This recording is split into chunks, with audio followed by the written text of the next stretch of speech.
ওমা, পিছিয়ে যাচ্ছেন কেন? আজ আর কাছে আসতে মন চাইছে না?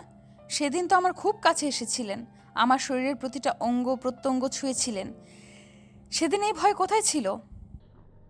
শুনুন, এসব ফালতু কথা বলা বন্ধ করুন। আমি জানি আমি একজন ধর্ষক। আমি আপনাকে ধর্ষণ করেছি। এটা এক্ষুনি গিয়ে আপনি আপনার পরিবারকে জানিয়ে দিন। তারপর পুলিশ ডেকে এনে আমাকে গ্রেফতার করিয়ে দিন। পাত্রী দেখতে এসে রীতিমতো ভূত দেখার মতো চমকে গেল অরিক সোভান। অক্কিপটে ভেসে উঠল তার কিছুদিনের আগের সেই মুহূর্তগুলো। তবে সে কিন্তু একা চমকালো না, তার পাশে বসে থাকা তার বন্ধু নীরবও সমানতালে চমকেছে। নীরব খুব মনোযোগ সহিত তার সামনে বসে থাকা রমণীর আপাত মস্তক পরখ করে নিশ্চিন্ত হলো এই সেই মেয়ে। ঘাম ছুটে গেল তার। হাত দিয়ে কপাল মুছে বন্ধুর কানের কাছে মুখ নিয়ে ফিসফিসিয়ে বলল। দোস্ত, এটা সেই মেয়েটা না যাকে কয়দিন আগে তুই... বাকি কথা বলার আগেই অরিক নীরবের হাতে চাপড়ে ধরল। চোখ গরম করে তাকিয়ে চুপ থাকতে বলল তাকে। দমে গেল নীরব, কিন্তু মনের ভয় কমেনি তার। মেয়েটার এই নীরব চাহনি যেন তাদের ভয়কে আরও বাড়িয়ে তুলছে। বাড়ির বড়রা কথা বলবে, তাই সেই ফাঁকে অরিক আর রাইমাকেও আলাদা রুমে দেয়া হলো একটু কথা বলার জন্য। রাইমার কাজিনসরা তাদের রুমে রেখে বেরিয়ে গেল। অরিকের চোখ মুখ শুকনো দেখেই বোঝা যাচ্ছে সে ভীষণ ভীত। চোখ তুলে মেয়েটির দিকে তাকাচ্ছে না পর্যন্ত। রাইমাও চুপচাপ দাঁড়িয়ে রইল অনেকক্ষণ। গভীর মনোযোগে পর্যবেক্ষণ করল সে অরিককে। তারপর সে অরিকের দিকে দু কদম এগিয়ে গিয়ে বলল। আমাকে চিনতে পারছেন? অরিক এবার তাকালো। সেই চাহনিতে ভয় ছাড়া যেন আর কিছুই দেখতে পারছে না রাইমা। রাইমা হাসলো খুব, বলল। এ কি, আপনাকে এত ভীত দেখাচ্ছে কেন? ভয় পাবেন না, আমি কাউকে কিচ্ছু বলবো না। অরিকের কপালে বিস্ময়ের ভাঁজ পড়ল। ক্ষিপ্ত কণ্ঠে বলল। আমাকে চিনতে পেরেও কাউকে কিছু বলবেন না কেন? চাইলে আপনি এখনই আমাকে পুলিশে দিতে পারেন। আমি যা অন্যায় করেছি তার জন্য তো আমার কঠিন শাস্তি হবে। তাহলে আপনি আমাকে বাঁচিয়ে দিতে চাইছেন কেন? কী উদ্দেশ্য আপনার? রাইমা আরেক দফা হাসলো। সুন্দরী মেয়েদের হাসি সুন্দর হলেও এই মুহূর্তে রাইমার হাসিটাকে ঠিক সুন্দর উপাধিটা দেওয়া যাচ্ছে না, কারণ তার এই হাসিতে সৌন্দর্য নেই, আছে বুক ভরা যন্ত্রণা আর হাহাকার। রাইমা হাসি থামালো, আরও কিছুটা এগিয়ে গেল অরিকের দিকে। রাইমার হঠাৎ এত কাছে আসে অরিক কিছুটা ঘাবড়ে গেল। এক কদম পিছিয়ে যেতেই রাইমা বিদ্রূপের সুরে বলল। ওমা, পিছিয়ে যাচ্ছেন কেন? আজ আর কাছে আসতে মন চাইছে না? সেদিন তো আমার খুব কাছে এসেছিলেন, আমার শরীরের প্রতিটা অঙ্গ প্রত্যঙ্গ ছুঁয়েছিলেন। সেদিন এই ভয় কোথায় ছিল? নিজের সমস্ত বাসনা মিটিয়ে আমায় রাস্তায় ফেলে রেখে তো দিব্যি বন্ধুকে নিয়ে চলে এসেছিলেন। তবে আজ কেন এত ইতস্তত বোধ করছেন? এই যে আমি আপনার কত কাছে। ছোন আমায়। কি হলো, পিছিয়ে যাচ্ছেন কেন? অনেক রেগে যায় তার কথায়। এখানে আসার আগে যদি একবার মেয়ের ছবিটা দেখে আসতো তাহলে আর তাকে এই সিচুয়েশনে পড়তে হতো না। নিজের দোষেই তার আজ এই হাল। রাগে ফোঁস করতে করতে সে বলল। শুনুন, এসব ফালতু কথা বলা বন্ধ করুন। আমি জানি আমি একজন ধর্ষক। আমি আপনাকে ধর্ষণ করেছি। এটা এক্ষুনি গিয়ে আপনি আপনার পরিবারকে জানিয়ে দিন। তারপর পুলিশ ডেকে এনে আমাকে গ্রেফতার করিয়ে দিন। আর এত নাটক করবেন না, অনেক করেছেন। রাইমা এদিক ওদিক তাকিয়ে জোরে একটা নিঃশ্বাস নিল। কথাগুলো দুর্মর গতিতে মস্তিষ্কে আলোড়ন তৈরি করছে তার। সে তাই শক্ত গলায় বলল। না, আপনাকে আমি পুলিশে দেব না। না, আমি এই ব্যাপারটা কাউকে জানাবো। আমার পরিবারের আপনাকে খুব পছন্দ হয়েছে, আর আমার মনে হয় আপনার পরিবারেরও আমাকে খুব পছন্দ। আপনার মার কথা শুনে তো তাই মনে হলো। এখন যখন দুই পরিবারেরই সব কিছু পছন্দ, তবে আর আমি বেঁকে বসবো না, আপনাকেই বিয়ে করব আমি। অরিক হতভম্ব হয়ে পড়ল। বিস্মিত হয়ে তাকিয়ে রইল মেয়েটার দিকে। অদ্ভুত, একটা মেয়ে কি করে তার ধর্ষককে বিয়ে করতে রাজি হয়, তাও আবার এত সহজে। অরিকের সন্দেহ হয়, মন বলছে তার মেয়েটার মাথায় অন্য কিছু চলছে। নিশ্চয়ই আগে থেকে কিছু প্ল্যান করে রেখেছে সে। না না, এই মেয়েকে কোনো মতেই বিয়ে করা যাবে না। অরিক সিদ্ধান্ত নিয়ে নেয়, সাফ গলায় জানিয়ে দেয় সে তাকে কোনোভাবেই বিয়ে করবে না। রাইমা তাচ্ছিল্যের হাসি দিয়ে জবাবে বলল। বিয়ে তো আপনাকে করতেই হবে, অরিক সোভান, আর আমাকেই করতে হবে। মগের মূল লোক নাকি? বলেছি তো আমি আপনাকে বিয়ে করব না। এখন আপনি যদি সবাইকে সবটা বলে দিতে চান তো বলে দিতে পারেন, আমার কিছু যায় আসে না। কথাটা উচ্চস্বরে বলে দু পকেটে হাত দিয়ে অন্যদিকে মুখ করে দাঁড়ালো সে। রাইমা বাঁকা হাসলো। আপনি যতটা সহজ ভাবছেন সব কিছু কিন্তু অতটাও সহজ না মিস্টার অরিক সোভান। কি বলুন তো, আমার না খুব শখ ছিল আমার একটা সংসার হবে, ছোট্ট ভালোবাসার একটা সংসার। সেখানে আমি আর আমার স্বামী অনেক সুখে থাকবো। তারপর একদিন সেই ছোট্ট সংসারকে পূর্ণ করে দেওয়ার জন্য আমাদের একটা ছোট্ট পরী আসবে, যে তার জাদু দিয়ে আমাদের সুখকে আরো বাড়িয়ে দেবে। হুম, কিন্তু কিন্তু আপনি কিছু হতে দিলেন না, সব কিছু নষ্ট করে দিলেন। আমাকে ধর্ষিতা বানালেন, চরিত্রে কালি মাখালেন, আমার সতীত্ব হরণ করলেন, আমাকে জীবন্ত লাশ বানিয়ে ছাড়লেন। এখন এখন আপনিই বলুন, আমাকে কে বিয়ে করবে? কেউ কি যেচে পড়ে কোনো ধর্ষিতাকে বিয়ে করে? করে না তো। তাই এখন আপনাকেই আমার বিয়ে করতে হবে। আপনি চান কিংবা না চান, আমিই আপনার বউ হব। কথাগুলো শেষ করেই চটজলতি চোখ মুছে নিল রাইমা। হঠাৎ করেই খুব কান্না পাচ্ছে তার। সেই ভয়ঙ্কর মুহূর্তগুলো বারবার চোখের সামনে ভেসে উঠছে। নিজের দেয়া সেই বীভৎস চিৎকারগুলো যেন নিজের কানেই বাজছে। পারছে না সে, না পারছে মরতে, না পারছে বেঁচে থাকতে। আর চোখের সামনের এই মানুষটাকে দেখে যেন তার এই যন্ত্রণা আরও বেড়ে গিয়েছে। খুব তো চলছিল তার সুন্দর সাধারণ জীবনটা, হঠাৎ কোত্থেকে এই অচেনা মানুষটা এসে অমানুষের মতো তার জীবনটা নষ্ট করে দিল, ধ্বংস করে দিল তার সমস্ত স্বপ্ন। এর জন্য সে কোনোদিনও এই মানুষটাকে ক্ষমা করতে পারবে না, কোনোদিনও না। মা, আমি ওই মেয়েকে বিয়ে করব না। কাপড় ভাঁজ করছিলেন লিমা সোভান। ছেলের তিক্ত কণ্ঠ শুনে ঘাড় ফিরিয়ে তার দিকে তাকালেন। বিরক্তিতে ভ্রু কুচকে বললেন, কেন, কি সমস্যা? অরিক নাকমুখ ফুলিয়ে কঠোর গলায় বলল। আমার ওকে পছন্দ হয়নি তাই। ছেলের কথায় বিরক্তির মাত্রাটা যেন আরও বাড়ল। তিনি বললেন, পছন্দ না হওয়ার কি কারণ? মেয়েরূপে গুণে সব দিক থেকে একদম পারফেক্ট। তাহলে কি জন্য তাকে পছন্দ হলো না? মা, ওর কথা বলার ধরন আমার ভালো লাগেনি। লিমা সোভান এবার জোরে নিঃশ্বাস নিলেন। ছেলের সমস্যাটা যেন ধরতে পেরেছেন। ছেলের কাছে এগিয়ে গেলেন তিনি। বুকের উপর দুহাত ভাঁজ করে গম্ভীর সুরে বললেন, এখন আর এসব কথা বলে কোনো লাভ নেই অরিক। কাল আমাদের পাকা কথা বলা হয়ে গিয়েছে, পরের সপ্তাহে তোমাদের বিয়ে। অযথা ফ্যাসেল বাঁধিও না। আমি জানি তুমি ইচ্ছে করে বিয়েটা ভাঙতে চাইছো, আর ওই মেয়েকে পছন্দ না হওয়ার কোনো কারণে আমি দেখছি না। তোমার বাবার আর আমার ওকে যথেষ্ট পছন্দ হয়েছে। সেই ক্ষেত্রে তোমার পছন্দ না হলেও চলবে। তোমার পছন্দের মেয়েগুলোকে আমার দেখা আছে। ওই ধরনের মেয়েকে আমি কখনো আমার বাড়ির বউ বানাবো না। তাই এখন এসব বাদ দিয়ে বিয়ের প্রিপারেশন নাও, যাও। অরিকের চোখ মুখ কালো হয়ে যায়। মাকে কি করে বোঝাবে কেন সে এই মেয়েকে বিয়ে করতে চাইছে না? সত্যিটাও তো বলতে পারছে না। মা জানলে তাকে কোনোদিনও ক্ষমা করতে পারবে না। এদিকে সে এটাও টের পাচ্ছে তার জন্য সামনে খুব খারাপ কিছু অপেক্ষা করছে। ওই মেয়ে তাকে এমনি এমনি বিয়ে করছে না, নিশ্চয়ই এর পেছনে তার কোনো ভয়ানক উদ্দেশ্য আছে। শুনেছে মেয়েদের যখন আর কিছু হারানোর ভয় থাকে না তখন নাকি তারা জানোয়ারের চেয়েও হিংস্র হয়ে ওঠে। তবে কি এবার তাকেও রাইমার হিংস্রতার শিকার হতে হবে?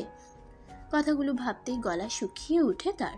যেই ছেলে আজ পর্যন্ত কাউকে পরোয়া করতো না, সে আজ এক সাধারণ মেয়ের ভয়ে এইভাবে অস্থির হয়ে উঠছে। নিজেকেই যেন চিনতে পারছে না অরিক।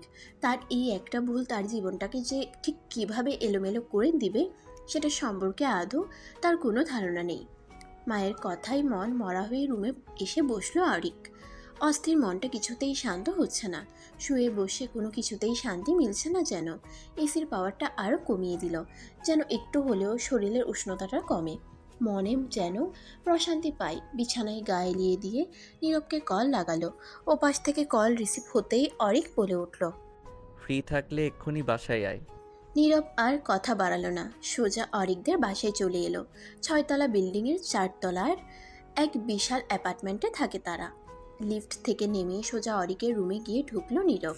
বিছানায় এলোমেলো হয়ে শুয়ে থাকা অরিকের অবস্থা দেখেই নীরব টের পেল সে কতটা দুশ্চিন্তায় আছে। নীরব গিয়ে বসলো তার পাশে, ক্ষীণ সুরে বলল, দোস্ত কি হবে এখন? হ্যাঁ, অরিক চোখ তুলে তাকালো, খ্যাপা কণ্ঠে বলল, কি হবে সেটা আগে থেকেই জানলে কি আর এখন এত দুশ্চিন্তা করতাম? হ্যাঁ তাও ঠিক, কিন্তু দোস্ত ওই মেয়ে চাইটা কি বলতো? তুই ওকে রেখেছো, তোকে কিছুই করলো না, উল্টো তোকে বিয়ে করতে চাইছে। ব্যাপারটা না ঠিক আমার মাথায় ঢুকছে না রে। অরিক উঠে বসলো, চিন্তিত কণ্ঠে বলল, সেটাই তো আমি বুঝতে পারছি না। মেয়েটা আসলে চাই কি? তার মনে কি চলছে? এইটুকু আমি নিশ্চিত যে এমনি এমনি এই মেয়ে আমাকে বিয়ে করছে না, নিশ্চয়ই এর পেছনে কোনো গভীর উদ্দেশ্য আছে। নীরব ভয়ার্ত দৃষ্টিতে অরিকের দিকে তাকায়, বলে, তোর জন্য আমিও ফেসে গেছি। সেদিন বারবার বারণ করেছিলাম, শুনিসনি আমার কথা। ইচ্ছে মতো মেয়েটার সাথে। আর এদিকে আমি কিছু না করেও ফেসে গেছি। ওই মেয়ে আমাকেও ছাড়বে না, যেভাবে কালকে আমার দিকে তাকাচ্ছিল। অরিক দীর্ঘশ্বাস ফেলে, বলে, সেদিন অনেক বেশি নেশা করে ফেলেছিলাম। নেশার ঘোরে যে এসব করে ফেলবো জীবনে কল্পনাও করিনি। আর ওই মেয়ে অত রাতে ওই রাস্তায় কি করছিল? আর সবচেয়ে বড় কথা হলো আমি তখন নেশার ঘোরে ছিলাম, তাই ওকে একটু টিস করে ফেলি। তাই বলে কি ও আমাকে চড় মারবে? এই একটা চড়েই তো আমার মাথা গরম হয়ে যায়, তাই রাগ সামলাতে না পেরে এত কিছু করে ফেলি। এখন বুঝতে পারছি কি করেছি, কিন্তু এখন আর কিছু করারও নেই। না জানি আমার কপালে কি আছে। চোখ বুঝে ঘন ঘন নিঃশ্বাস ফেলতে থাকে অরিক। নীরব ভীত সন্ত্রস্ত মন নিয়ে বসে বসে ভাবতে থাকে কি করা যায়। ভাবতে ভাবতেই সে হঠাৎ বলে ওঠে, দোস্ত, এক কাজ কর, তুই এই মেয়েটার কাছে ক্ষমা চেয়ে নে। দরকার পড়লে পা ধরে ক্ষমা চা। আমার মনে হয় মেয়েটা তোকে ক্ষমা করে দিবে। অরিক হতাশ কণ্ঠে বলে, একটা মেয়ের সবথেকে মূল্যবান সম্পত্তি হলো তার সতীত্ব। সেই সতীত্বটাকেই আমি নষ্ট করে দিয়েছি। তোর কি মনে হয় মেয়েটা আমাকে এত সহজে ক্ষমা করে দিবে? নীরব চুপ হয়ে যায়, না দিবে না। সে যদি মেয়ে হতো তবে সেও দিত না, কিন্তু ওই যে পুরুষ মানুষ রাগের বশে মারাত্মক ভুল করে ফেলেছে, সেই ভুলের প্রায়শ্চিত্ত তো এবার তাদের করতেই হবে। অনেকক্ষণ বসে দুই বন্ধু কথা বলল। তারপর একসময় নীরব চলে গেল তার বাসার দিকে। কেউই কোনো উপায় আওড়াতে পারল না। ভাবতে ভাবতে ক্লান্ত হয়ে এক পর্যায়ে তারা আশাই ছেড়ে দিল। ভেবে নিল ভাগ্যে যা আছে তাই হবে। নীরব যেতেই অরিক গোসলের জন্য উঠল। টাওয়ালটা গলায় ঝুলিয়ে ওয়াশরুমের দিকে পা বাড়াতেই হঠাৎ সে তার ফোনে পরপর অনেকগুলো নোটিফিকেশনের শব্দ পেল। সে এগিয়ে গিয়ে বিছানা থেকে ফোনটা হাতে নিয়ে দেখল কিসের এত নোটিফিকেশন। ফোনের স্ক্রিনে তখন একটা আননোন নাম্বার থেকে কিছু মেসেজ দেখতে পেল। অরিক সেটা দেখার জন্য হোয়াটসঅ্যাপে ঢুকলো। তারপর সেই নাম্বারে গিয়ে দেখলো অনেকগুলো ছবি। আর সেই ছবিগুলো আর কারণ না, রাইমার। বেশ কয়েকটা শাড়ি গায়ে দিয়ে তোলা ছবি। তার নিচে একটা ছোট্ট মেসেজ। আচ্ছা, কোন শাড়িতে আমাকে বেশি মানাচ্ছে একটু বলুন তো? অরিক এবার নিশ্চিন্ত হলো এটা রাইমার নাম্বার। সঙ্গে সঙ্গে ভীষণ বিরক্তও হলো সে। এই মেয়েটা তাকে কেন মেসেজ দিচ্ছে? সিন করেও রিপ্লাই দিল না। ফোনটা বিছানায় ছুঁড়ে ফেলে ওয়াশরুমে চলে গেল সে। ওয়াশরুম থেকে বেরিয়ে চুল মুছতে মুছতে কৌতূহল বশত অরিক আবার ফোনটা চেক করলো। চোখ যেন এবার বেরিয়ে আসবে তার। 120টা মেসেজ, আর এটা ক্রমাগত বেড়েই চলছে। তাড়াতাড়ি সে ইনবক্স ওপেন করে দেখে রাইমা তাকে লাগাতার মেসেজ দিয়েই যাচ্ছে। তার একটাতে লেখা, সিন করেও রিপ্লাই দিচ্ছেন না কেন অরিক সোভান? এত ভয় পান আমায়? পাশে দুটা হাহা ইমোজি। মেসেজটা দেখা মাত্রই রাগে চোখ মুখ লাল হয়ে ওঠে অরিকের। সে ডিরেক্ট কল দেয় সেই নাম্বারে। সঙ্গে সঙ্গে রিসিভ হয়ে যায়। রাগী গলায় অরিক বলে, কি শুরু করেছেন আপনি? এত মেসেজ কেন দিচ্ছেন? ওপাশ থেকে ক্ষীণ হাসির শব্দ শুনতে পেল সে। জবাবে রাইমা বলল, বারে, আমি বুঝি আমার হবু বরকে মেসেজ দিতে পারবো না? রাগটা ধপ করে বেড়ে যায় অরিকের। চেঁচিয়ে উঠে বলে, মজা করা বন্ধ করুন। ইচ্ছে করে করছেন এসব, তাই না?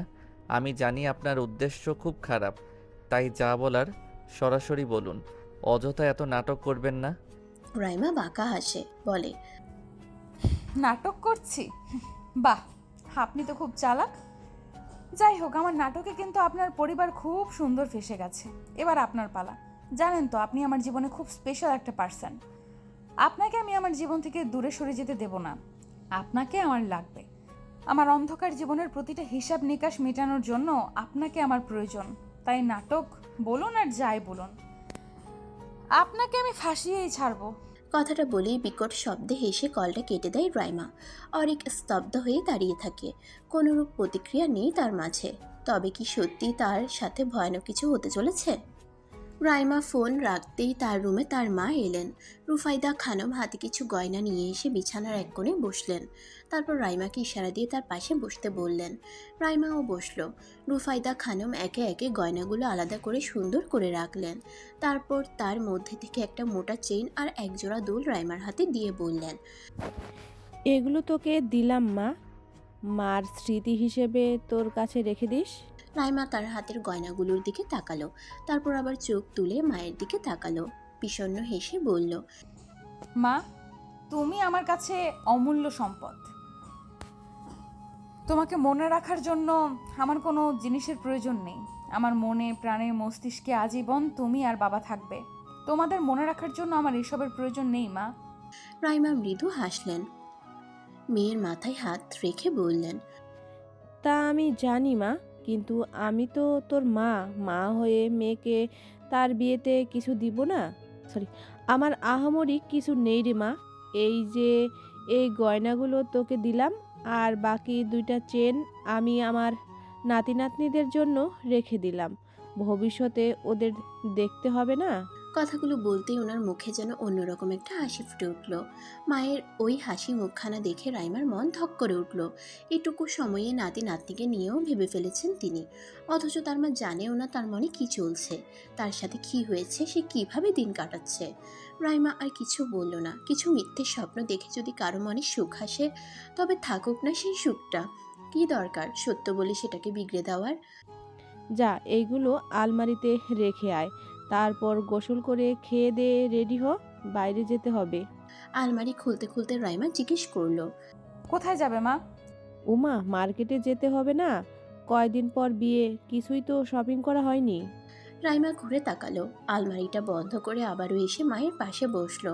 মায়ের হাত দুটো জড়িয়ে ধরে অপরাধী কণ্ঠে বলল, আচ্ছা মা, আমি তো আজ পর্যন্ত তোমার কাছ থেকে কিচ্ছু লুকাইনি।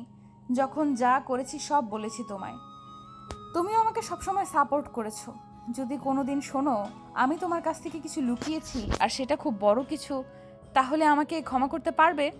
রুফাইদা খানমের কপালে এবার ভাঁজ পড়ল। মেয়ের গালে হাত রেখে চিন্তিত কণ্ঠে তিনি বললেন, কি হয়েছে মা তোর? কোনো সমস্যা? কি লুকানোর কথা বলছিস? রাইমার বুকটা কাঁপছে, আর পারছে না যেন। নিজের সাথে ঘটে যাওয়া সেই ভয়ঙ্কর ঘটনাটা চিৎকার করে মাকে বলতে ইচ্ছে করছে, কিন্তু পারছে না। মা যে সহ্য করতে পারবে না। হাই প্রেশারের রোগী, স্ট্রোক করবে সঙ্গে সঙ্গে, কিন্তু এত কিছু মনে চেপে রেখেও থাকতে পারছে না। কষ্ট হচ্ছে খুব। রাইমা কোনো জবাব না দিয়ে মাকে জড়িয়ে ধরল।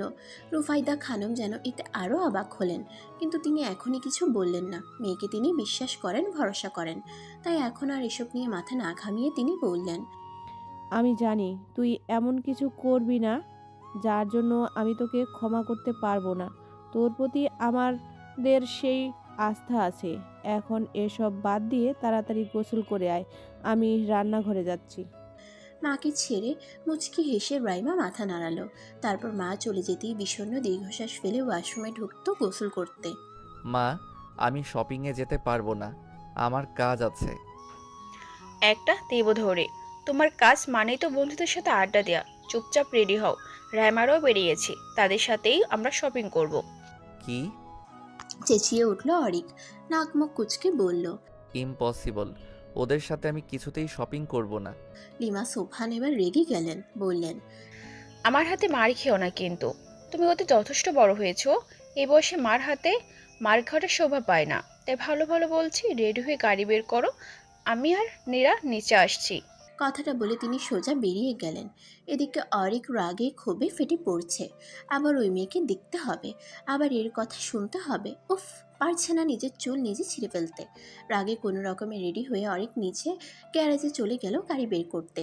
তারপর সে গাড়িটা বাইরে বের করে নীরবকে একটা কল লাগালো। কই আছিস? বাসায় কেন? আমার সাথে একটু বেরোতে হবে। কোথায় যাবে? মা আর নীরাকে নিয়ে একটু শপিংয়ে যাব। ও, বিয়ের শপিং করবে নাকি? তাহলে এক কাজ করিস, তোর আর আমার জন্য কাফনি কাপড়টাও কিনে রাখিস, কারণ তোর বিয়ের পরপরই তো এটা আমাদের লাগবে, তাই না? বিদ্রুপের সুরে কথাটা বলে নীরব। অরিক খেপে গিয়ে বলে, লাত্তি খাবি শালা, কথা কম বলে তাড়াতাড়ি বাড়ির সামনে আয়। তা না হয় এলাম, কিন্তু এটা বলতে ওই মেয়ে আবার তোদের সাথে শপিং করবে না তো? অরিক জানে নীরবকে সত্যিটা বললেও জীবনে তার সাথে যাবে না, তাই সে মিথ্যে বলল। আরে না, ও যাবে না, আমি, মা আর নীরা যাব শুধু। তাহলে ঠিক আছে, আমি আসছি। ফোনটা পকেটে রেখে স্বস্তির নিঃশ্বাস ফেলে অরিক। বন্ধু পাশে থাকলে কিছুটা হলেও ভয় কম লাগবে তার, নয়তো ওই মেয়ের কথা আর তাকানোর ধরন দেখলেই বুক কেঁপে ওঠে যেন। উফ, সাংঘাতিক একটা মেয়ে। সেদিন যেভাবে ওকে ছেড়ে এসেছিল, বাঁচবে না বলেই তো মনে হয়েছিল, অথচ সে এখন দিব্যি বেঁচে আছে। শুধু বেঁচে আছে বললে ভুল হবে, তাকে জ্বালিয়ে মারছে। কথাগুলো ভেবেই ভীষণ রকম বিরক্ত হলো অরিক। গাড়িতে উঠে ঠাস করে দরজাটা লাগিয়ে বসে রইল। কিছুক্ষণ পর অরিকের মা আর বোন এসে গাড়িতে বসতেই সে গাড়ি স্টার্ট দিল। কিছুটা পথ গিয়ে মাঝ রাস্তা থেকে নীরবকেও পিক করে নিল। প্রায় আধ ঘন্টার রাস্তা পেরিয়ে তারা মার্কেটে এসে পৌঁছালো। নীরব ফার্স্টে গাড়ি থেকে নেমে লুকিং গ্লাস দিয়ে চুলগুলো একটু ঠিক করে সোজা হয়ে দাঁড়ালো। তারপর এদিক ওদিক তাকিয়ে সামনে বিশাল শপিং মলটার দিকে তাকাতেই তার যেন হুঁশ উড়ে গেল। ভয়ার্ত দৃষ্টিতে কিছুক্ষণ সেদিকে তাকিয়ে থেকে উল্টো দিকে হাঁটা দিতেই অরিক এসে পেছন থেকে কলার টেনে ধরলো। কই যাস বেটা? নীরব পেছনে ঘুরে দাঁতে দাঁত চেপে বলল, তুই না বললে মেয়ে আসবে না, তাহলে ওইটা কে? ওইটা যেই হোক না কেন, তোকে এত পাত্তা দিতে হবে না। তুই শুধু আমার সাথে সাথে থাকবি, এইটুকুই তোর কাজ। নীরব অসহায়ের মতো অরিকের দিকে তাকালো, যেন এক্ষুনি কান্না করে দিবে। এই মুহূর্তে তার ইচ্ছে করছে এই ছেলেটাকে এক্ষুনি খুন করে দিতে। শালা নিজে তো মরবে, সাথে তাকেও মারবে। রাইমা মিষ্টি হাসলো অরিকদের দেখে, তবে সেই মিষ্টি হাসিটাও ক্যাকটাসের কাটার মতন গিয়ে বিঁধল অরিক আর নীরবের বুকে। দুজনেই গম্ভীর গম্ভীর চোখ মুখ নিয়ে সেদিকে গেল। অরিকের বোন নীরা রাইমাকে পেয়ে খুব খুশি, আর লিমা সোভানও খুশি হলেন ভীষণ। রাইমা আর তার মায়ের সাথে কিছুক্ষণ কথা বলে সকলে ভেতরে গেলেন। অরিক আর নীরব পেছন পেছন হাঁটছে, পা যেন চলছে না তাদের। নীরব বারবার চেষ্টা করে যাচ্ছে কোনো রকমে পালিয়ে যাওয়ার, কিন্তু অরিকের জন্য পারছে না। তারা একটা বড় শাড়ির শোরুমে ঢুকে একে একে শাড়ি দেখতে থাকে সকলে। তখনও অরিক আর নীরব অনেকটা দূরে দাঁড়িয়ে নিজেদের মধ্যে কথা বলতে থাকে। সে সময় নীরা তাদের কাছে আসে, বলে, এই ভাইয়া, তুমি এখানে দাঁড়িয়ে আছো কেন? ওই দিকে আসো, ভাবির জন্য শাড়ি পছন্দ করে দিবে। অরিক কলা গলায় জবাব দিল, আমি কেন পছন্দ করব? যার জন্য শাড়ি কিনবে সে তো নিজে এসেছে, তাকে কি জিজ্ঞেস কর। আমাকে এসবের মধ্যে একদম টানবি না। নীরা বিরক্ত কণ্ঠে বলল, উফ ভাইয়া, তুমি এমন কেন বলো তো? একটু তো রোমান্টিক হতে পারো। নিজের হবু বউকে একটু শাড়ি বেচে দিলে কি হয়? এই নীরব ভাইয়া, আপনি বলেন না কিছু। নীরব বোকা বোকা হেসে নীরার কথার সাথে তাল মিলিয়ে বলল, হ্যাঁ হ্যাঁ, আমিও তো সেটাই বলছিলাম। এই দোস্ত, যা তো, ভাবিকে একটু হেল্প কর। অরিক দাঁত কিরমিরিয়ে নীরবের দিকে তাকালো, যেন এক্ষুনি তাকে আস্ত চিবিয়ে ফেলবে। নীরব ভয়ে ছোট্ট ঢোক গিলে অন্যদিকে ঘুরে দাঁড়ায়। নীরা অরিকের হাত টেনে বলে, চল না ভাইয়া। সেই সময় আবার অরিকের মাও তাকে ডেকে ওঠে। এবার আর ছাড়া পাবে না সে। মা যখন ডাকছে তখন যেতেই হবে, নয়তো সকলের সামনে এসেই ছাড়ি দেওয়া শুরু করবে। অরিক বিরক্ত ভঙ্গিতে এগিয়ে গেল সেদিকে। নীরা তাকে নিয়ে দাঁড় করালো রাইমার পাশে। এতে যেন তার আরও গা জ্বলে উঠল। দু হাত পকেটে পুরে শক্ত হয়ে দাঁড়িয়ে রইল। লিমা সোভান তখন একটা লাল কাঁথান শাড়ি দেখিয়ে বলল, বাবা দেখ তো এই শাড়িটা কেমন। অরিক পাত্তা না দিয়ে বলল, মা, আমি শাড়ির ব্যাপারে অত কিছু বুঝি না। কি তুমি আছো, এই যে আন্টি আছেন, তোমরা দেখো না আমাকে কেন এসবের মাঝে টানছো? স্বাভাবিকভাবেই এই কথাটা রাইমার মায়ের কাছে ভালো লাগে না। মন খচখচ করে উঠল তার। ছেলের কি তবে এই বিয়েতে মত নেই? না হলে সে এত বিরক্ত কেন? রাইমা তার মায়ের দিকে তাকিয়ে দেখে সে অবাক দৃষ্টিতে অরিককে দেখছে। সেও টের পায় তার মায়ের মনে হয়তো সন্দেহ জেগেছে। তাই সে দাঁতে দাঁত চেপে অরিককে ফিসফিসিয়ে বলে, এই যে মিস্টার, ভালোভাবে কথা বলুন। আপনার কথা শুনে যদি আমার মায়ের মনে কোনো প্রকার সন্দেহ জাগে, তাহলে কিন্তু খুব খারাপ হয়ে যাবে। আপনার ইচ্ছে থাকুক আর না থাকুক, হাসি মুখে মেনে নিন সবটা। রাইমার থ্রেড শুনে রাগে দপদপ করতে থাকে অরিকের মস্তিষ্ক। এইটুকুনি একটা মেয়ে তাকে এভাবে থ্রেড দিচ্ছে, ইচ্ছে করছে। রাগটা দমিয়ে নিল, জোরপূর্বক মুখে হাসি টেনে নিল। অস্বস্তিতে মাথা চুলকিয়ে আমতা আমতা করে বলল, না মানে আম্মু, এই শাড়িটা অত একটা ভালো লাগছে না। তুমি ওই ডার্ক রেড কালারটা দেখো। তার কথা মতো দোকানদার সেই শাড়িটা নামিয়ে দিল। অরিক সেটা খেটে খেটে দেখে বলল, বাহ, এটা বেশ সুন্দর, রাইমাকে সুন্দর মানাবে। অরিকের কথা শুনে দুই মাই মুচকি মুচকি হাসলো। নীরাও লাফিয়ে উঠে বলল, এই না হলে আমার ভাই কত সুন্দর বুঝে গেল বউকে কোনটাতে বেশি মানাবে। অরিক মেকি হেসে শাড়িটা রেখে দিল। রাইমা তখন শাড়িটা হাতে নিয়ে বলল, কিন্তু আমার এটা পছন্দ হয়নি। আমি আন্টির পছন্দ করা ওই রেড কাতানটাই নিব। এবার অনেক বেশি বিরক্ত হলো অরিক। যদি নিজের পছন্দেই নিতে হয় তাহলে ঢং করে আর তাকে পছন্দ করতে বলা হলো কেন? সে তখন তাচ্ছিল্যের সুরে বলল। সমস্যা নেই, আমার যেটা পছন্দ আপনি সেটাই নিন। তারপর অরিক আর কোনো কথা বলল না, জোরে একটা নিঃশ্বাস ফেলে চুপচাপ দাঁড়িয়ে রইল কেবল। অনেক কিছু কেনাকাটা করলো, কিন্তু কথা হলো এর মাঝেই নীরব ভেগে গিয়েছে। এই নিয়ে চরম ক্ষেপে আছে অরিক। ছেলেটাকে একবার হাতে পেলে আর আস্ত রাখবে না। একে তো এই নিয়ে রাগ, তার উপর শপিং করতে এসে ঘুরতে ঘুরতে তার অবস্থা খারাপ। রাইমার জন্য রাগ দেখিয়ে কিছু বলতেও পারছে না। মেয়েটা চোখের ইশারা দিতেই যেন অদ্ভুতভাবে সে চুপ হয়ে যায়। নিজেই নিজেকে থাপড়াতে মন চাচ্ছে তার। একটা ছেলে হয়ে সে এইভাবে একটা মেয়েকে ভয় পাচ্ছে, ভাবতেই রাগে কেঁপে উঠছে সে। সব শেষে বেরিয়ে আসার সময় রাইমা আর অরিককে একটু আলাদা সময় দেয়া হলো কথা বলার জন্য। সেখানেও অরিক চোয়াল শক্ত করে দাঁড়িয়ে রইল কেবল। রাইমা হাসলো, যেন বিদ্রুপ ছড়িয়ে পড়ছে সেই হাসিতে। বলল, আহারে, আমার হবু বরটার চোখ মুখ কেমন শুকিয়ে গেছে। ঠিকমতো খাওয়া দাওয়া করে না বুঝি? অরিক নাক পাল্লা ফুলিয়ে রাগ দমানোর চেষ্টা করছে। রাইমা বুঝলো ব্যাপারটা, সে আবারও হাসলো। এক কদম এগিয়ে এসে বলল, অতিরিক্ত রাগ মানুষকে ধ্বংস করে দেয়, জানেন তো? আর দেখবেন আপনার এই অতিরিক্ত রাগ আপনারও ধ্বংস বয়ে আনবে। অরিক তাও কিছু বলল না, কেবল দাঁত দিয়ে নিচের ঠোঁটটা কামড়ে ধরল। রাইমা কিছুক্ষণ তার দিকে তাকিয়ে থেকে সেখান থেকে চলে গেল। রাইমা চলে যেতেই অরিক তার সামনে থাকা দেয়ালটাই সজোরে খুশি মারল। দাঁতে দাঁত চেপে ক্ষুব্ধ কণ্ঠে বলল, না, এবার এই মেয়ের একটা ব্যবস্থা করতেই হবে। বাসায় ফিরে ক্লান্ত হয়ে বিছানায় শুয়ে পড়ল অরিক। মন মেজাজ একেবারে তুঙ্গে উঠে আসে তার। অনেকক্ষণ সে চোখ বুজে শুয়ে রইল। হঠাৎ তার ফোনটা বেজে উঠল। ফোনটা হাতে নিয়ে সে দেখল নীরব কল দিচ্ছে। রাগে যেন ঘি পড়ল এবার।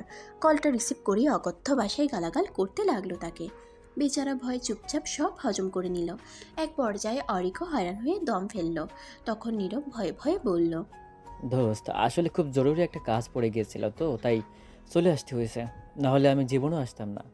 চুপ কর শালা, আমাকে এসব ফালতু কথা বলে বোঝাতে আসবি না।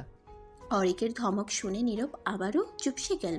তবে নিজের মনে কিছুটা সাহস সঞ্চয় করে বলল, দোস্ত, আমার মাথায় আরেকটা আইডিয়া এসেছে। তোর বালের আইডিয়া তোর কাছেই রাখ। আরে না, একবার শুনে দেখ না।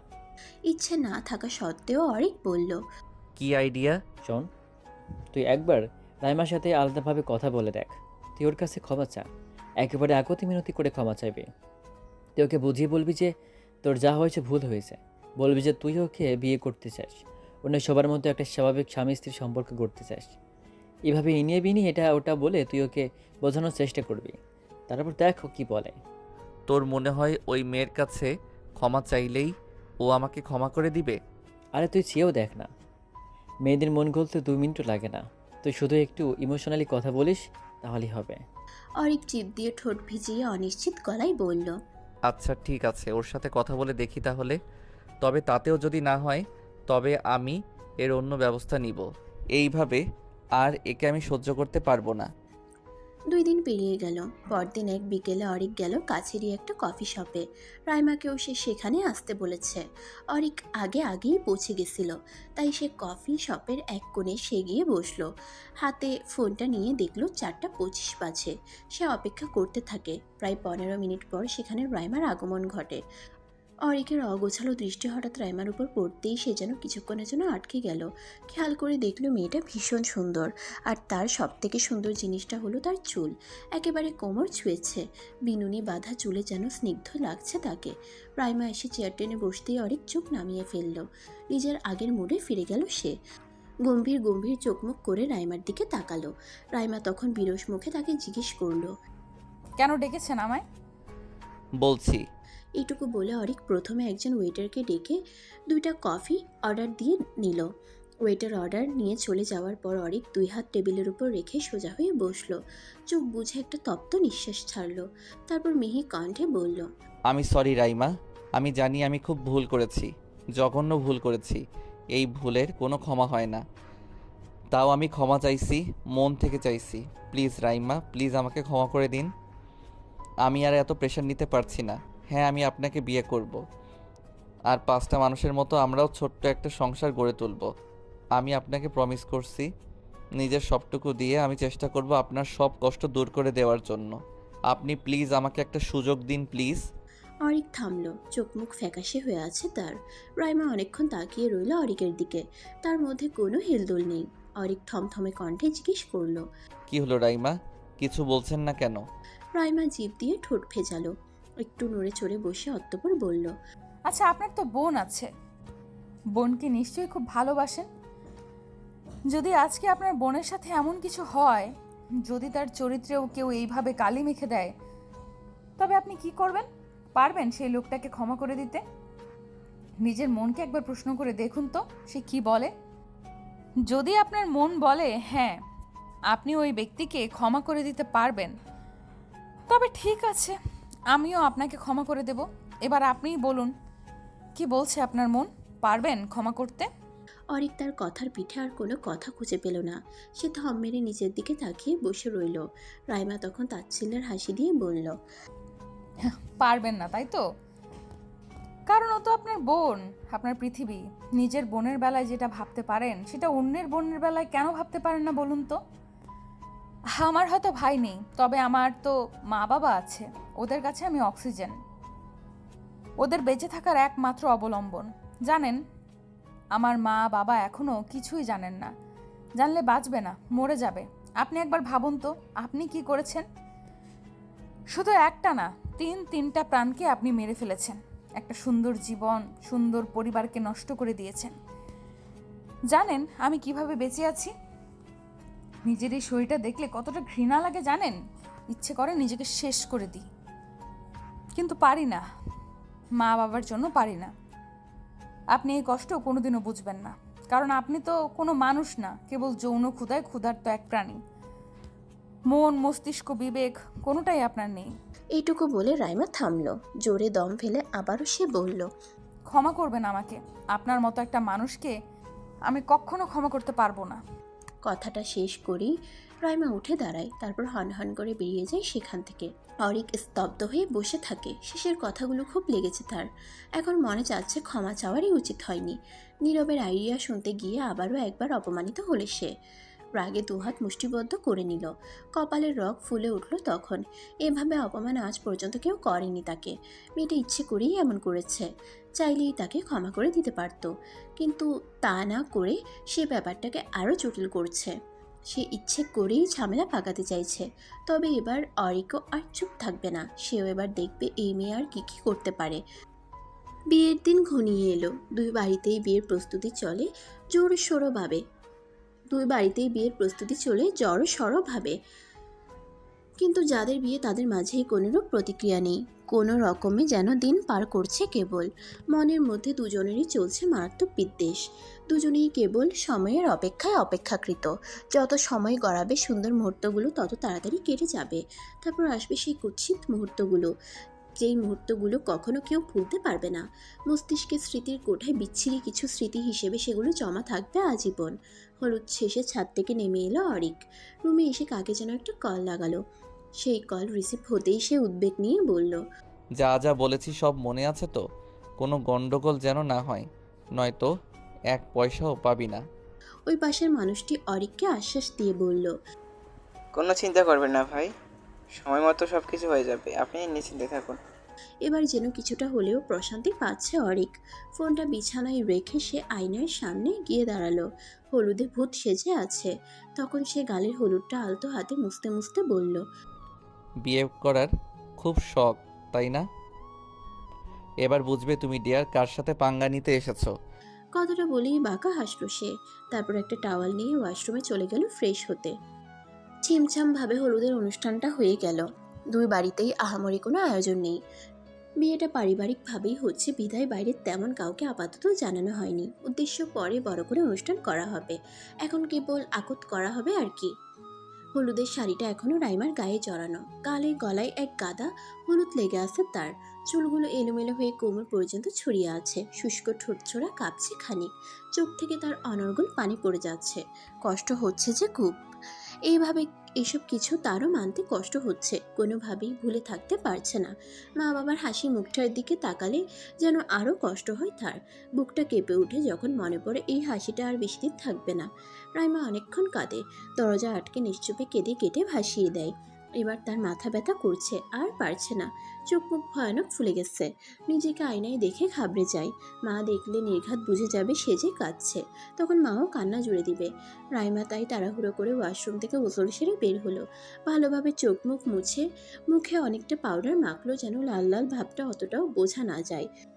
চোখগুলো ভালো মতো মুছে নিল, কিন্তু তাও মায়ের চোখ ফাঁকি দেয়া আর কি এত সহজ? রাইমা জোরে জোরে নিঃশ্বাস নিয়ে নিজেকে শান্ত করলো। মুখে মিথ্যে মিথ্যে একটা হাসির রেখা ফোটালো। তারপর দরজা খুলে বাইরে বের হলো সে। বাড়িতে অনেক বেশি মেহমান না এলেও মা আর বাবার বাড়ির মামা চাচারা এসেছে, আর তাদের সাথে এসেছে তাদের বিচ্ছুর দলগুলো। পুরো বাড়ি ঝমঝম করছে যেন তাদের কোলাহলে। সবার কত ব্যস্ততা। মা চাচিরা রান্নাঘরে ব্যস্ত, মামিরা সব নানান রকম পিঠা বানাচ্ছে, বাবা কাকারা বসেছে জটিল সব হিসাব নিকাশে। পিচিগুলো ছুটাছুটি করছে পুরো বাড়ি জুড়ে। রাইমার প্রিয় কিছু কাজিনও আছে যারা এই মুহূর্তে মেহেদি পড়ায় ব্যস্ত। রাইমাকেও বলেছিল মেহেদি পড়তে হবে, সে তখন বারণ করে দিয়েছিল, বলেছিল পরে পড়বে। সবার মধ্যে কত কত উত্তেজনা, অথচ তার মনে কোনো অনুভূতি নেই, যেন আত্মাহীন এক জ্যান্ত শরীর কেবল চারিদিকে ঘুরে বেড়াচ্ছে। রাইমার খুব কষ্ট হচ্ছে এই মানুষগুলোকে দেখে, তাদের এত আগ্রহকে দেখে। মনে হচ্ছে ইস, যদি আর 5টা মেয়ের মতো সেও তার বিয়েটাকে এনজয় করতে পারত। বাইরে মাগরিবের আজান হচ্ছে। দিনের আলো কেটে গিয়ে রাতের আধার তার জায়গা দখল করে নিচ্ছে। আর এই রাত পেরোলেই অরিকের বিয়ে। অরিকের বাড়িতেও কোনো আয়োজনের কমতি নেই। লিমা সোভান শৌখিন মানুষ। অনুষ্ঠানটা ছোটোখাটো পরিসরের মধ্যে হলেও তিনি কোনো জিনিসের কমতি রাখেননি। কিছুক্ষণ আগেই মেয়ের বাড়িতে এক গাদা ডালা পাঠিয়েছেন। এখন আবার নীরাকে বসিয়ে দিয়েছেন অরিকের হাতে মেহেদি দিয়ে দেওয়ার জন্য। এই নিয়ে অরিক মারাত্মক কাণ্ড ঘটিয়ে ফেলেছে। সে কোনো মতেই মেহেদি দিবে না। অন্যদিকে তার মা তাকে দেওয়াবেই। একটু হলেও মেহেদি তার হাতে ছোঁয়াতেই হবে। মেহেদি ছাড়া হলুদ সম্পন্ন হয় না, এটাই ওনার দাবি। তাই হাজার ঝড় তুফান করে অরিক বাঁচতে পারল না। শেষ পর্যন্ত তাকে তার মার কাছে হার মানতেই হলো। নীরাকে কড়া গলায় সে বলে দিল কেবল একটুখানি মেহেদি দিতে, যদি বেশি হয়েছে তবে এই মেহেদি নাকি তার গালে মাখাবে সে। নীরাকে হুমকি ধুমকি দিয়ে সে চোয়াল শক্ত করে অন্যদিকে মুখ করে বসে রইল। বেশি সময় রাখলো না, 10 মিনিট পরে নীরা বলল, ভাইয়া শেষ। অরিক ঘুরে তাকাতেই মীরা মেহেদি নিয়ে সেখান থেকে কেটে পড়ল।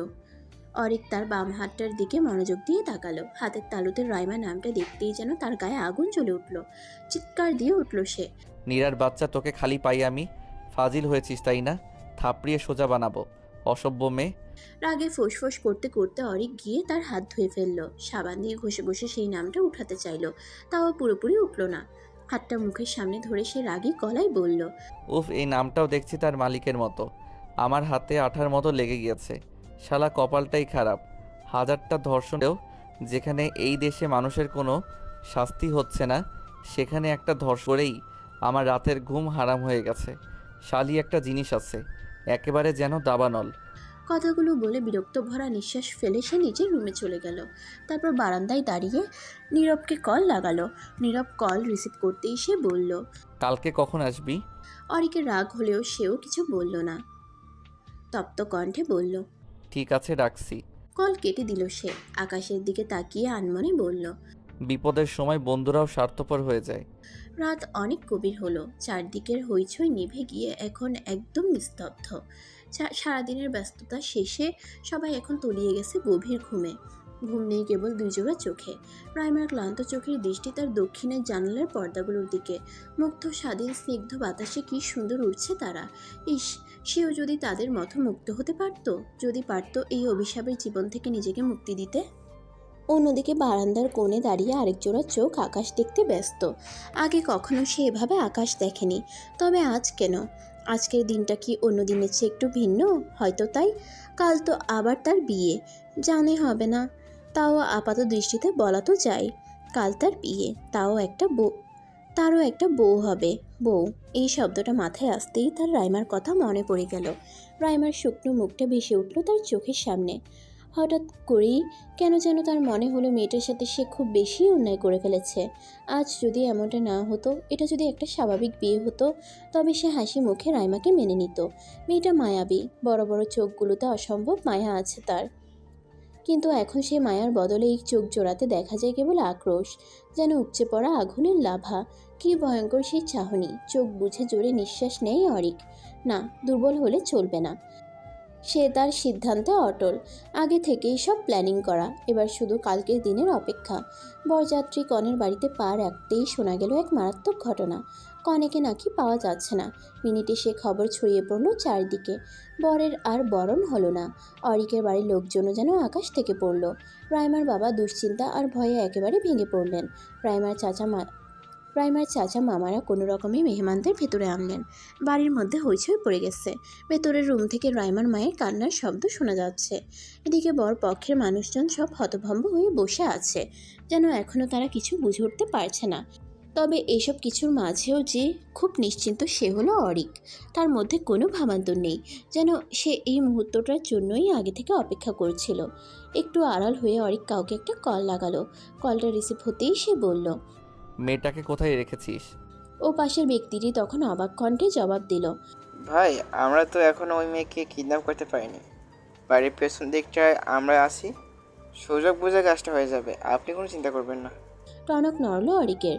তার লোকেরা যদি রাইমাকে কিডন্যাপ না করে থাকে তাহলে ওই মেয়ে কোথায় গেল?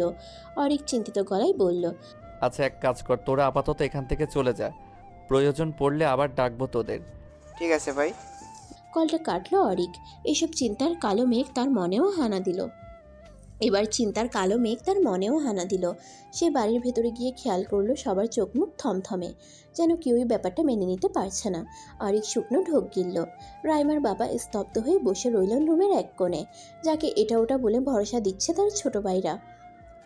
অরিক গিয়ে সেখানে বসলো, মৃদু সুরে জিজ্ঞেস করলো, রাইমা ঠিক কখন থেকে নিখোঁজ হয়েছে আপনারা কিছু জানেন?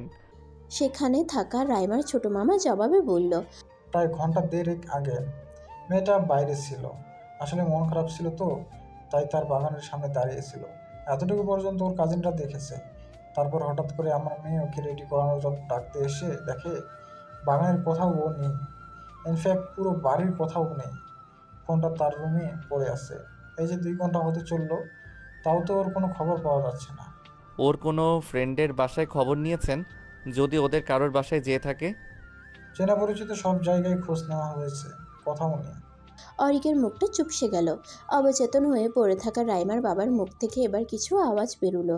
তিনি কাঁপা কাঁপা গলায় বললেন, আমার মেয়েটাকে সবাই খারাপ বলছে যে ও নাকি কোন ছেলের হাত ধরে পালিয়ে গিয়েছে।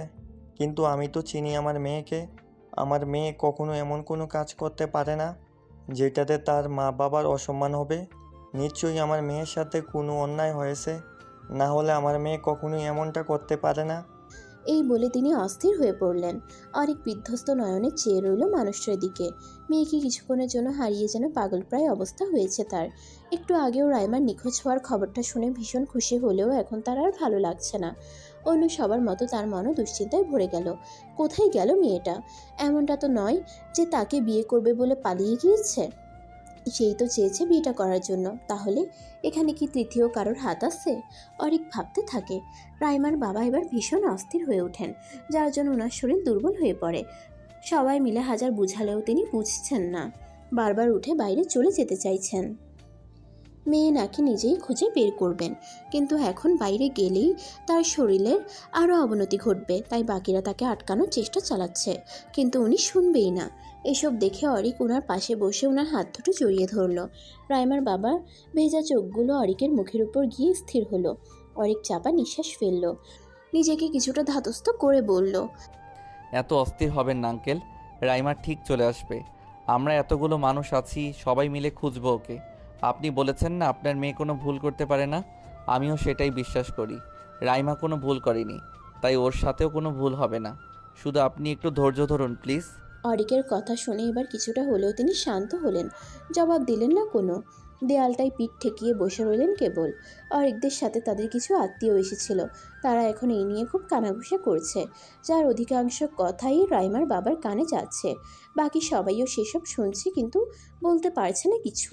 কিন্তু এতক্ষণ চুপ থাকলেও এবার অরিক রেগে গেল যখন সে তার এক আত্মীয়ের মুখে শুনল যে, আরে আজকালকার মেয়ে না, এদের আবার বিয়ে টিয়ে নিয়ে এত চিন্তা আছে নাকি? এরা তো বিয়ের আগেই পোয়াতি হয়ে বসে থাকে। দেখ গিয়ে আবার ও নিশ্চয়ই এই কাজ করে বসেছে, তাই এখন আর পথ না পেয়ে পালিয়েছে। অরিক চেঁচিয়ে উঠল, বাজে কথা বলা বন্ধ করুন।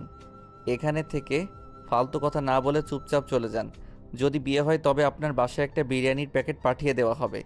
এখন আপনি আসতে পারেন। মহিলাটি বড় বড় চোখ করে তাকালো। অপমানে গা জ্বলে উঠল তার। অরিক এখনো দাঁতে দাঁত চেপে তার দিকে তাকিয়ে আছে। মহিলাটি ফুঁসতে ফুঁসতে অরিকের মায়ের দিকে তাকিয়ে বলল, শেষ পর্যন্ত আবার একটা ঘর পালানো মেয়েকে ছেলের বউ করো না জানো। ব্যাগ হাতে ঝুলিয়ে হনহন করে বেরিয়ে গেলেন তিনি। অরিক তখন বলল, বাকি যারা ওনার কথার সাথে তাল মেলাচ্ছিলেন ওনারাও চলে যেতে পারেন।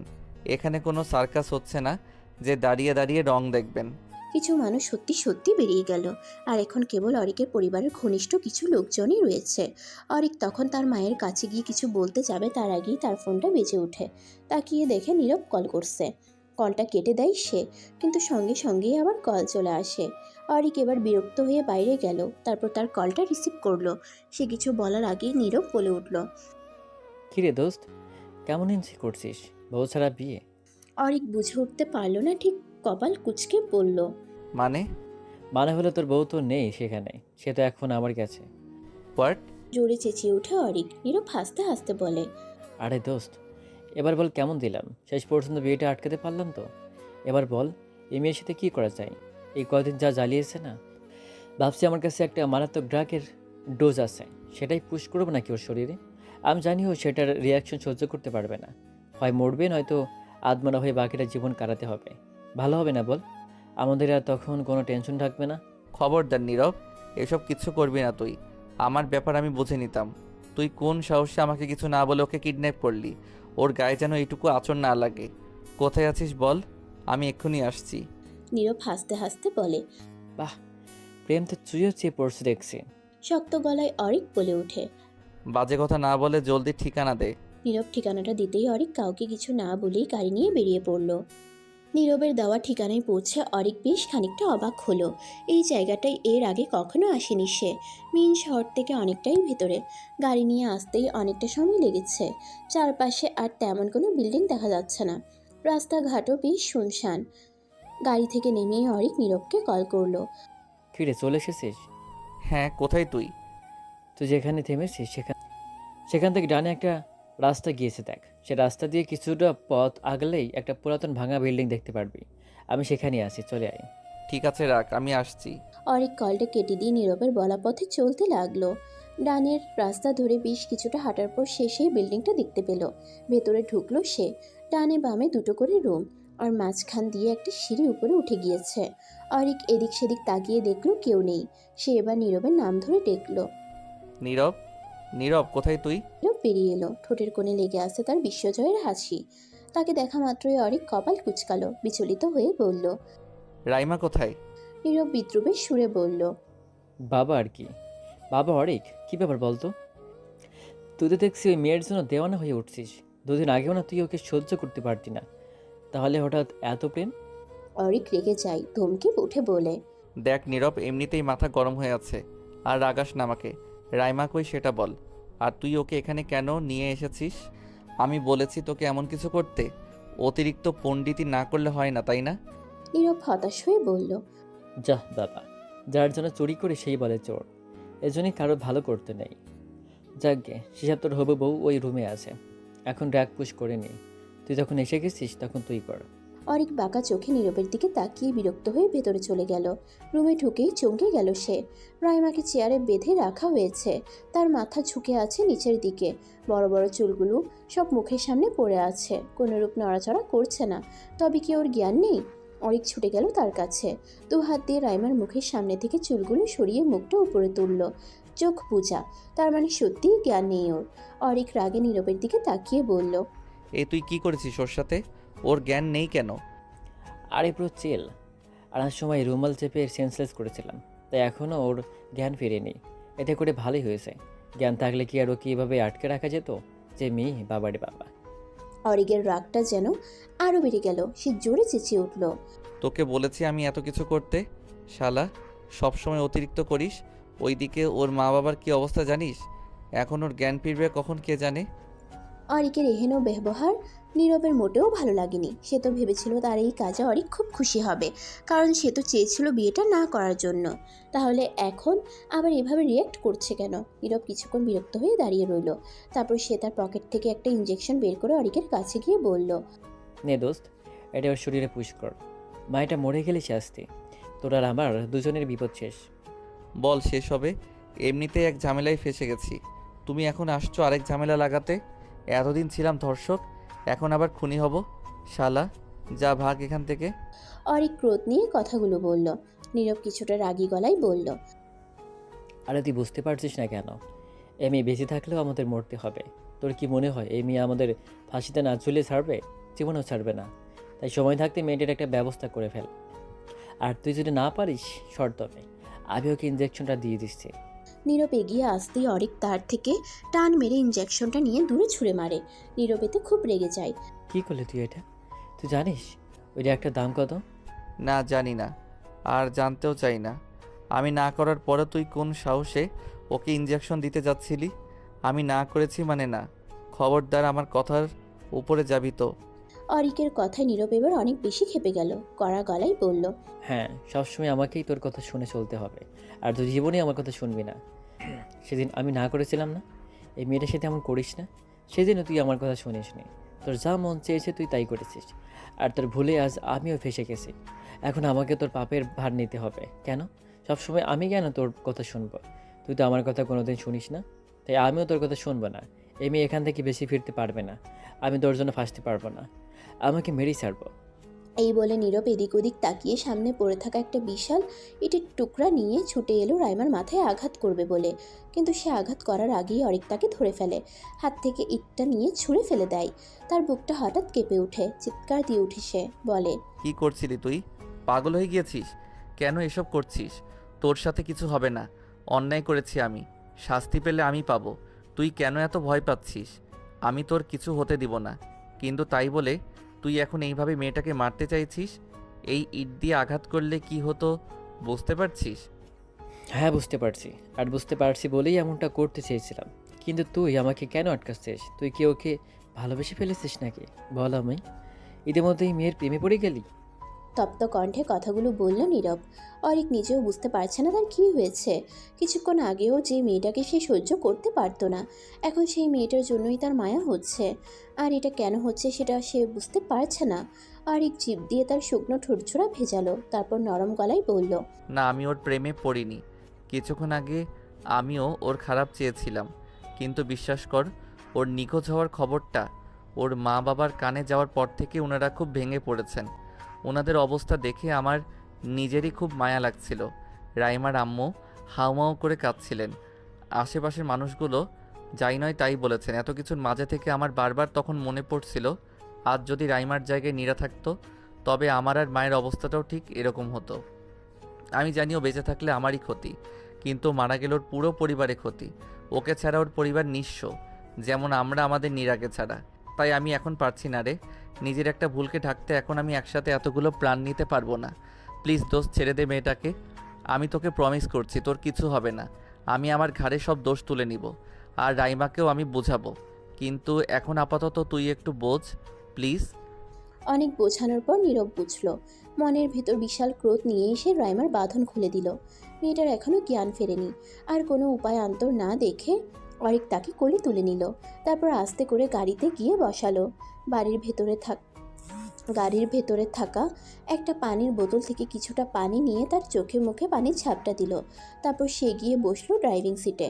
নীরবকে অনেক গুছিয়ে তাদের সাথে নিল। সে গাড়ি স্টার্ট দেওয়ার আগে তার ফোনটা বেজে উঠল। হাতে নিয়ে দেখলো তার মা কল দিচ্ছে। কলটা রিসিভ করলো সে। তার মা তখন উৎকণ্ঠা নিয়ে বলল, তুমি আবার কোথায় গিয়েছো অরিক? তোমাকে না পেয়ে তো এখানে সবার টেনশন আরো বেড়েছে। সে মৃদু এসে বলল, আর টেনশন করতে হবে না মা, সবাইকে বলে দাও রাইমাকে পাওয়া গিয়েছে। ও এখন আমার সাথেই আছে। আমরা বাসায় আসছি। চোখের ভারী পল্লবগুলো মেলে ধরতে কষ্ট হচ্ছে। শরীরটা যেন অবশ লাগছে। হাত পা নাড়াতে পারছে না। মাথায় চিনচিন ব্যথা করছে। চোখগুলো যখন খুব কষ্টে একটু মেলল রাইমার কাছে, তখন মনে হলো চারপাশটা যেন সাদা ধোঁয়ায় পরিপূর্ণ। কিছু দেখতে পাচ্ছে না সে। শরীরটা ভার হয়ে আছে। কষ্ট করে আস্তে আস্তে তাকানোর চেষ্টা করলো রাইমা। প্রথমেই বুঝে উঠতে পারল না সে কোথায় আছে। আবছা চোখের দৃষ্টি পাশে অরিকের উপর পড়তেই তার মস্তিষ্ক যেন জেগে উঠল। একটু নড়ল, ভ্রু কুঁচকালো। নিজেকে অরিকের গাড়িতে আবিষ্কার করে চমকে গেল সে। গলা দিয়ে কথা বেরোচ্ছিল না, তাও কষ্ট করে সে বলে উঠল, আমাকে কোথায় নিয়ে যাচ্ছেন? রাইমার কণ্ঠ শুনে অরিক তার দিকে তাকালো, স্বস্তির নিঃশ্বাস ফেলে বলল। যা জ্ঞান ফিরেছে তাহলে। রাইমা জোরে জোরে নিঃশ্বাস নিচ্ছে, বুঝে উঠতে পারছে না কিছু। পেছনে তাকিয়ে দেখলো নীরব আছে। এবার সে অনেকটা অস্থির হয়ে উঠল, ক্ষিপ্ত কণ্ঠে দম নিয়ে বলল। আমাকে কোথায় নিয়ে যাচ্ছেন আপনারা? আবার আমার সাথে কি করতে চাইছেন? গাড়ি থামান বলছি, প্লিজ গাড়ি থামান। আমি আপনাদের সাথে কোথাও যাব না, গাড়ি থামান। রাইমা অনেক বেশি অস্থির হয়ে উঠল, গাড়ির দরজা ধরে টানাটানি করতে লাগলো। অরিক এক হাতে তাকে বাধা দেওয়ার চেষ্টা করে বলল।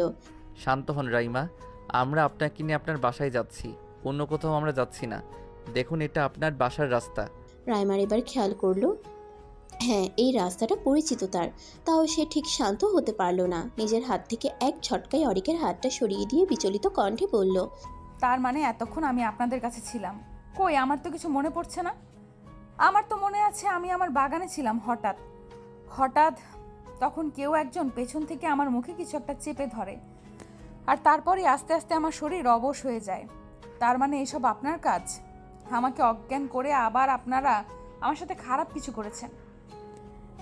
কেন কেন আপনারা আমার সাথে এমন করছেন? কি ক্ষতি করেছি আমি আপনাদের? কেন করছেন আমার সাথে এমন? রাইমা কাঁদতে আরম্ভ করে। অরিক আর না পেরে গাড়িটা রাস্তার একপাশে দাঁড় করায়। গাড়ি থেকে নেমে যেতে দেখে রাইমা দ্রুত গাড়ি থেকে নেমে যেতে চায়, কিন্তু অরিকের জন্য পারে না। অরিক রাইমার দুই বাহু চেপে ধরে তাকে তার দিকে ঘুরিয়ে নেয়। তারপর সে রাইমার চোখের দিকে তাকিয়ে নরম সুরে বলে। আমাদের ভুল বুঝছেন রাইমা, আপনার সাথে খারাপ কিছু হয়নি, বিশ্বাস করুন। আপনি এখন একদম ঠিক আছেন। আর হ্যাঁ, এটা সত্যি যে এসব কিছু নীরব করেছিল। ও চেয়েছিল আপনার সাথে যেন আমার বিয়েটা না হয়।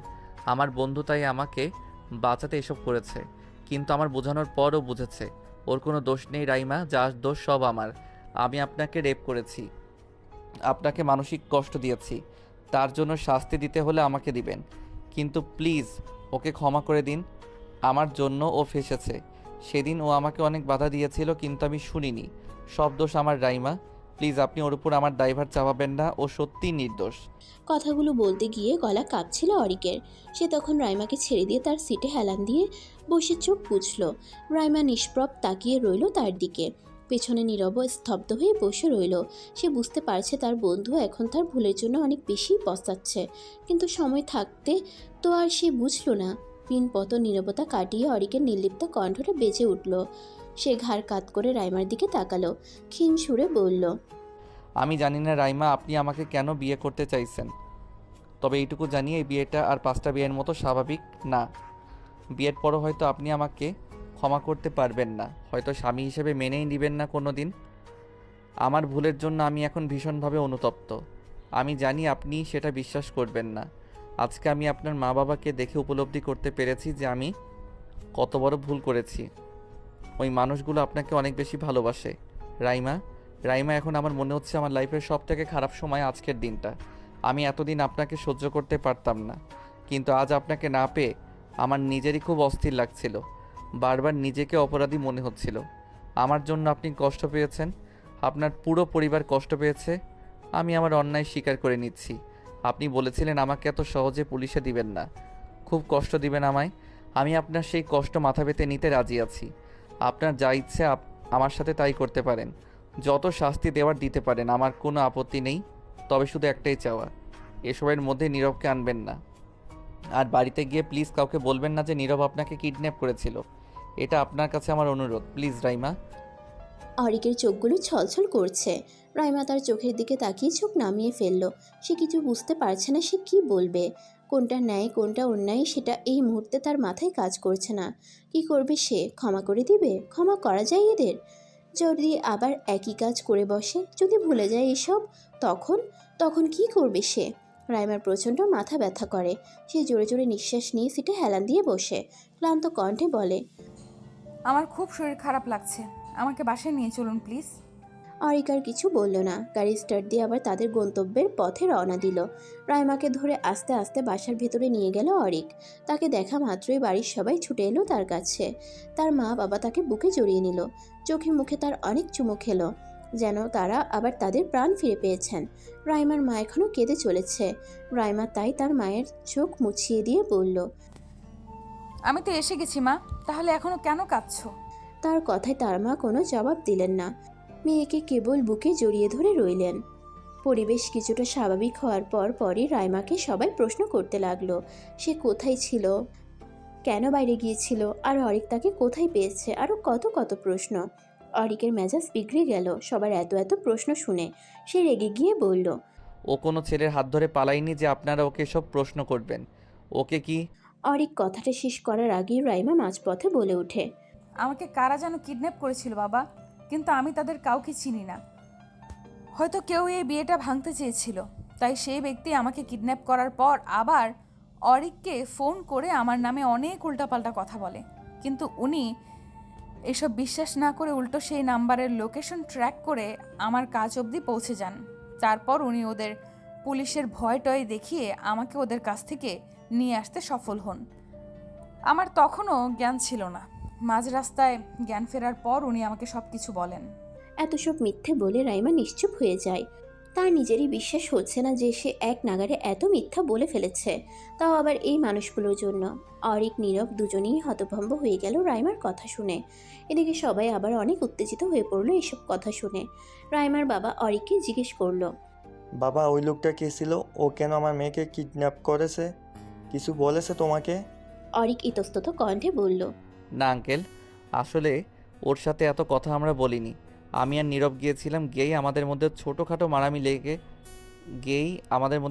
মারামারি লেগে গিয়েছিল, কিন্তু ও একা থাকায় আর পারেনি আর কি, তাই পালিয়ে যায়। আমরা তখন রাইমাকে নিয়ে ব্যস্ত পড়ি, আর ওর কথা মনে ছিল না। রাইমা বাঁকা চোখে অরিকের দিকে তাকায়। অরিক অপ্রস্তুত হয়ে পড়ে তাতে। জিভ দিয়ে ঠোঁট ভিজিয়ে অন্যদিকে চোখ ফিরিয়ে নেয়। আর রাইমা তখন মনে মনে বলে, এই সুযোগ দিয়েছি বলে নিজেকে এখন হিরো বানিয়ে ফেলছে। এত এত ঝামেলা শেষে এবার কিছুটা শান্ত হলো সবাই। দুই পরিবারের মধ্যে আবারও কথোপকথন হলো এবং তারা আবারও হাসি মুখে বিয়ের জন্য প্রস্তুত হলেন। কিন্তু রাইমা হঠাৎ বলে উঠল, আমার অরিকের সাথে কিছু কথা বলার আছে, তারপর আমরা এই ব্যাপারে আমাদের সিদ্ধান্ত জানাবো। রাইমা আর অরিক মুখোমুখি দাঁড়িয়ে, দুজনেরই চোখ মুখ বিষণ্ণ হয়ে আছে। অরিকের গায়ে সাদা পাঞ্জাবিটা দেখে রাইমা মৃদু হাসলো, তবে সেই হাসির কোনো প্রাণ নেই। রাইমা অনেকক্ষণ সময় নিল। অরিক তার মুখ পানে চেয়ে রইল কিছু শোনার অপেক্ষায়। রাইমা এক পর্যায়ে তপ্ত নিঃশ্বাস ছাড়ল। অরিকের দিকে তাকিয়ে নির্লিপ্ত কণ্ঠে বলল, আপনি বলেছিলেন না আপনাকে শাস্তি দেওয়ার কথা? বলেছিলেন আমি যেন আপনার বন্ধুকে ক্ষমা করে দিই। যা শাস্তি দেওয়ার আপনাকেই দিই। তবে তাই হোক, আমি ক্ষমা করে দেব আপনার বন্ধুকে, তবে তার বিনিময়ে আমার একটা শর্ত আছে। অরিক চোখ বুঝে নিঃশ্বাস ছেড়ে বলল। কি শর্ত? রাইমা চোখ মুখ শক্ত করে তার দিকে তাকালো, জিভ দিয়ে ঠোঁট ভিজিয়ে গম্ভীর সুরে বলল, আপনাকে এখন বাইরে গিয়ে সবার সামনে সবটা সত্যি বলতে হবে। আপনি আমার সাথে যা যা করেছেন তার সব। আর এই সমস্ত কিছু শোনার পর যদি আপনার আর আমার পরিবার আপনাকে ক্ষমা করে দেয়, তবে আমিও আপনাকে ক্ষমা করে দেব। কিন্তু তার জন্য আগে আপনাকে এই কথাগুলো সবাইকে বলতে হবে। আর এটাই আপনার শর্ত, কিংবা আবার শাস্তিও বলতে পারেন। অরিক স্তব্ধ হয়ে গেল। এবার তার কি বলা উচিত? তার মস্তিষ্কের নিউরনগুলো তো কোনো সঠিক উত্তর পাঠাচ্ছে না। মাথাটা ফাঁকা ফাঁকা লাগছে। এসব কথা শোনার পর তার মায়ের কী অবস্থা হবে সেটা ভেবে তার বুক কেঁপে উঠছে। বুকের ভেতর হৃৎপিণ্ডটা ক্রমাগত তার স্পন্দন বাড়িয়ে দিচ্ছে।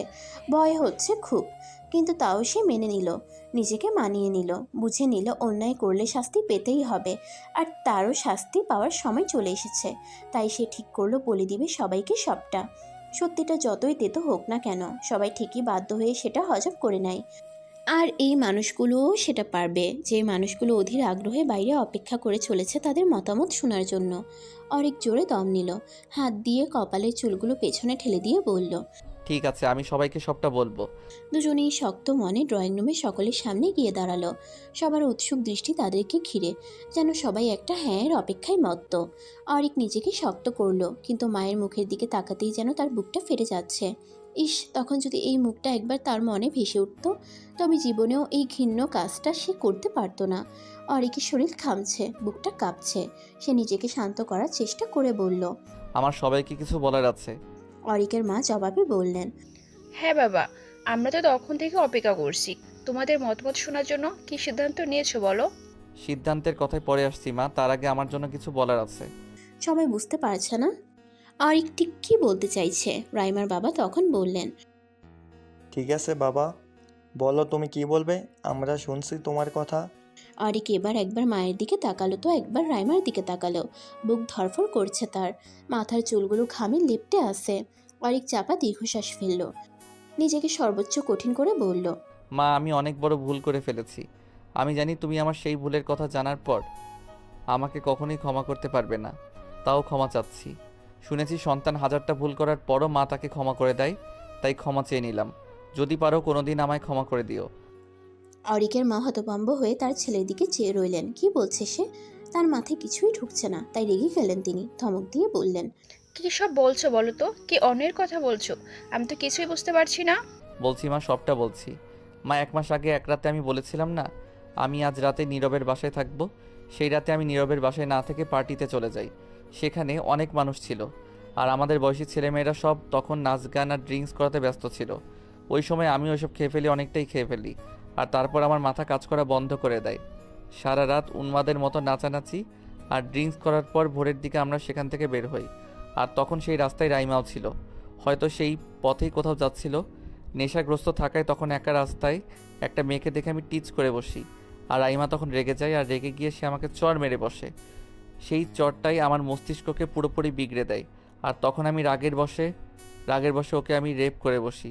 আর এই কথাটা ও কাউকে বলেনি, ওর মা বাবা কষ্ট পাবে বলে নিজের মনে সবটা চেপে রেখেছিল। মা, তো তোমার ছেলে একজন ধর্ষক। এবার তুমি তোমার ছেলেকে শাস্তি দাও মা, খুব কঠিন শাস্তি দাও। অরিকের কণ্ঠ থেমে যায়, আর পারছে না সে। শ্বাস নিতেও কষ্ট হচ্ছে।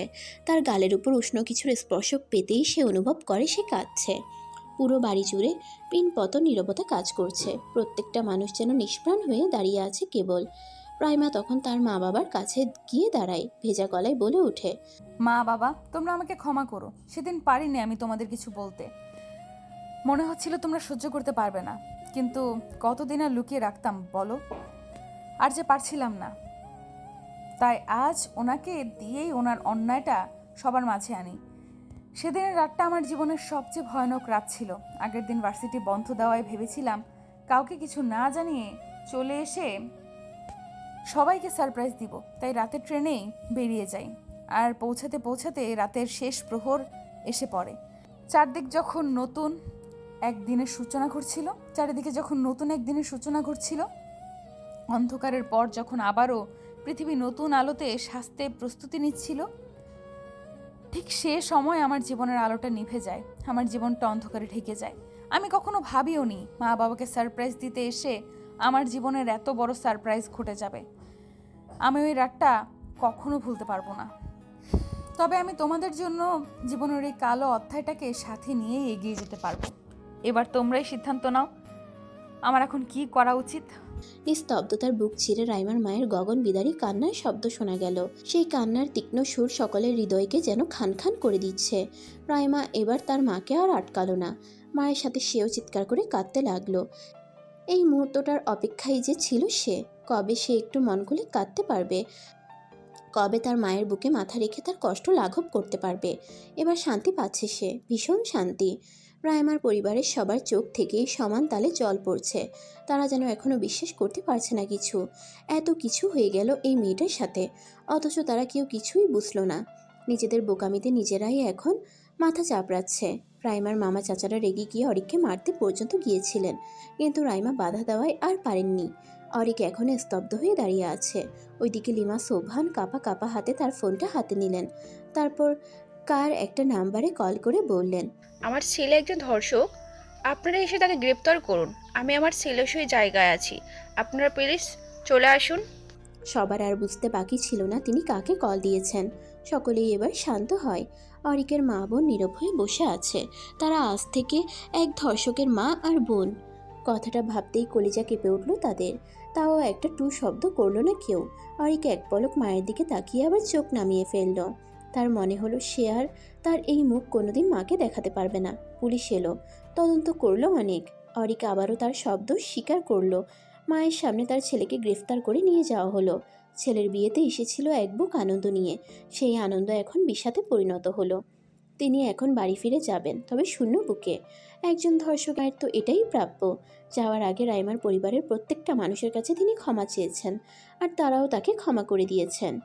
অরিক বর্তমানে জেলে। রাইমার বলা শেষ কথাগুলো এখনও তার মস্তিষ্কে বিচরণ করে। কি পরিমাণ কষ্ট পেলে একজন মা তার ছেলেকে নিজে পুলিশের হাতে তুলে দেয় জানেন? হয়তো জানেন না, কিন্তু আজ থেকে জানবেন। আমি আপনাকে চাইলেই ক্ষমা করে দিতে পারতাম, কিন্তু আমার বিবেক আমাকে সেটা করতে দেয়নি। তাই আমি বাধ্য হয়েছি এত কিছু করতে। পারলে আপনি আমাকে ক্ষমা করে দিবেন, আর আমি আশা করি আল্লাহও আপনাকে ক্ষমা করে দিবেন হয়তো। আর হ্যাঁ, একটা কথা, আপনাকে আমি কোনো দিন ভুলব না। আমার এই 23 বছরের জীবনে আপনি আমার এক চির স্মরণীয় অধ্যায়, সরি, কালো অধ্যায়, যে অধ্যায়কে আমি আমার জীবন থেকে কখনোই মুছে ফেলতে পারবো না, কখনোই না।